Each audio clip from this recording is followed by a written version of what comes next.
That is the curriculum change that is introduced by the CBSE for the academic year 2024 and 25.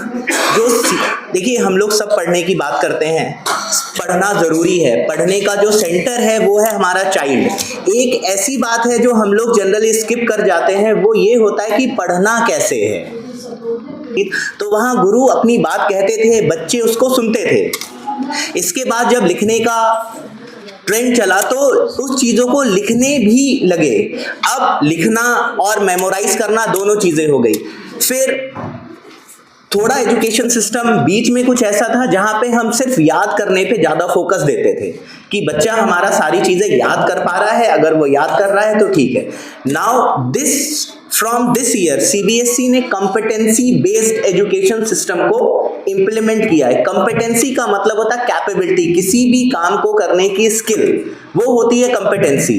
तो जो हमारा education system है इस time जो CBSE implement कर रही है वो कॉम्पिटेंसी बेस्ड एजुकेशन सिस्टम को इम्प्लीमेंट कर रही है, जिसमें बच्चा अपनी अंडरस्टैंडिंग स्किल्स को डेवलप करेगा, वो कॉन्सेप्ट को पढ़ेगा। वी एज अ टीचर हम उसे कॉन्सेप्ट पढ़ाएंगे, बच्चा उस कॉन्सेप्ट को पढ़ेगा, समझेगा एंड उसको अपने लाइफ में इंप्लीमेंट करेगा।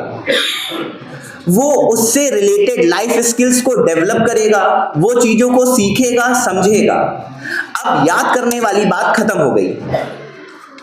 अब हम सिर्फ कॉन्सेप्ट की क्लैरिटी के ऊपर बात करें, क्योंकि अगर बच्चे को चीज समझ में आ जाएगी तो वो उसको अकॉर्डिंगली अपने अकॉर्डिंग से वो चीजों को अकॉर्डिंगली मैनेज कर सकता है। बारे में हमारे प्रिंसिपल सर ने काफी कुछ बता दिया है।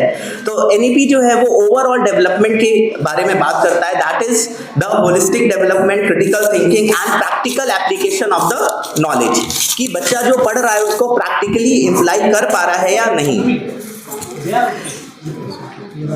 पुराने टाइम में हम लोग ने अक्सर देखा होगा, बच्चे भी कहते हैं हम बस लिखा है कि सर क्वेश्चन है हम लिखा है। अब सीबीएसई ऐसा नहीं कर रही। अब सीबीएसई क्वेश्चन पेपर को रिफॉर्म कर दे रही है। क्वेश्चन पेपर में वो एमसीक्यू वाले क्वेश्चन ऐड कर रही है। सीबीएसई ने केस स्टडी जैसे क्वेश्चन को ऐड किया है। रीजन और असर्शन, जो क्रिटिकल थिंकिंग, बच्चे की अंडरस्टैंडिंग स्किल और क्रिटिकल थिंकिंग के ऊपर बेस्ड है, उस पे सीबीएसई क्वेश्चंस ऐड कर रही है। CBSE moral values, moral developments की बात कर रहा है, तो इसमें सारी चीजें, moral values, ethical values, critical thinking, high order thinking skill, तो सारा एक ब्लेंडेड पेपर है हमारा।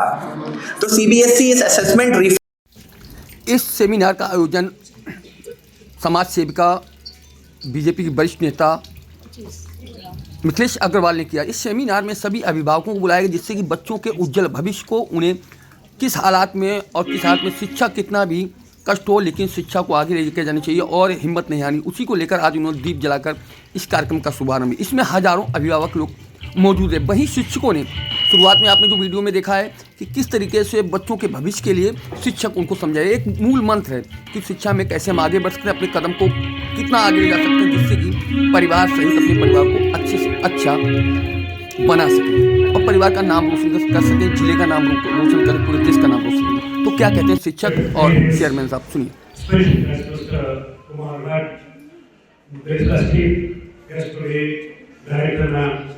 Deputy Director, ma'am. It is my honor and privilege to welcome you all to this important gathering.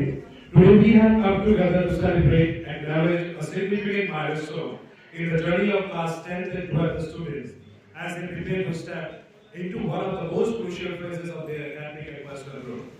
To our dear parents, thank you for taking the time to be here today. Your unwavering support and encouragement have been the foundation of your child's achievements. As partners in this journey, your involvement is pivotal, and we deeply value the trust you place in us to nurture your children's dream.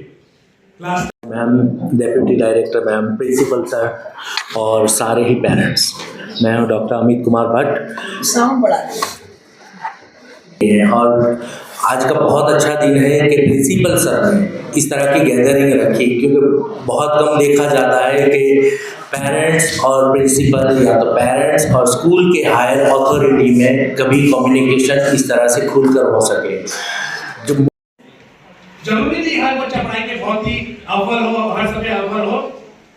इसका उदाहरण मैं आपको देना चाहूंगा, अगर सचिन तेंदुलकर पढ़ाई करते, cricket नहीं खेलते, तो क्या आज वो इतने सक्सेस होते? लता मंगेशकर जो आज गाना गा के इतना फेमस है, अगर वो पढ़ाई करती तो उतना फेमस हो पाती? तो सक्सेस का क्राइटेरिया सिर्फ एजुकेशन नहीं है, एजुकेशन भी है, पर सिर्फ एजुकेशन ही नहीं है। कॉफी विद प्रिंसिपल कार्यक्रम में हमारे डिप्टी डायरेक्टर अंजू मैडम, हमारे बहुत ही dynamic principal mister Sanjay Bisht, जो काफ़ी कुछ नया फरकावत के लिए करना चाहते हैं, हमारे सभी टीचर्स जो बच्चों के फ्यूचर के लिए लगे हुए हैं, और सबसे ज़्यादा सम्मानित हमारे पेरेंट्स, जिन्होंने विश्वास करके इस स्कूल में पढ़ाने का निर्णय लिया है, और हमारे guest speaker doctor Kumar Bhatt ji, जिन्होंने बहुत अच्छी अच्छी बातें अभी एज ए पेरेंट क्या फील करते हैं वो आपको बताएं। और आप लोगों ने यहाँ पर बच्चों को पढ़ाने का निर्णय लिया और आज बच्चों के लिए आए, इसके लिए बहुत धन्यवाद। मैं आप सभी का स्वागत, वंदन और अभिनंदन करती हूँ। आज आप सोचेंगे कि क्यों आज हम लोग करीब 33 साल पहले हमने कैमलिन में स्कूल खोला था, तो उसमें जितने भी सालों के बच्चों के बोर्ड के बच्चे आते हैं उनको मोटिवेट करने हम